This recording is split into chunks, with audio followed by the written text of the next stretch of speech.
शहरानंतर आता गावात रणधुमाळी. झेडपी निवडणुकांचं बिगुल वाजलंय. महाराष्ट्र जिल्हा परिषद आणि पंचायत समितींच्या निवडणुकांची घोषणा निवडणूक आयोगाने आज केली. राज्यातील 12 जिल्ह्यांमध्ये आणि 125 पंचायत समित्यांमध्ये ही निवडणूक होणार आहे.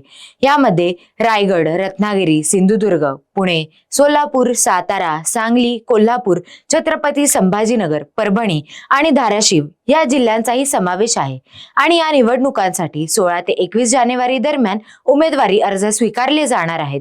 5 फेब्रुवारी रोजी मतदान होणार असून 7 फेब्रुवारीला निकाल जाहीर होणार आहेत. निवडणूक जाहीर होताच या सर्व जिल्ह्यांमध्ये आदर्श आचारसंहिता लागू झाली आहे. काही जिल्ह्यांमध्ये आरक्षण 50% जास्त असल्याने त्या जिल्ह्यांच्या निवडणुका दुसऱ्या टप्प्यात घेतल्या जाणार आहेत. सर्वोच्च न्यायालयाने निवडणूक आयोगाला 15 फेब्रुवारी पर्यंत ही संपूर्ण प्रक्रिया पूर्ण करण्याचा आदेश दिला आहे. त्यामुळे शहरानंतर आता ग्रामीण भागातही निवडणुकांची रणधुमाळी सुरू होणार आहे.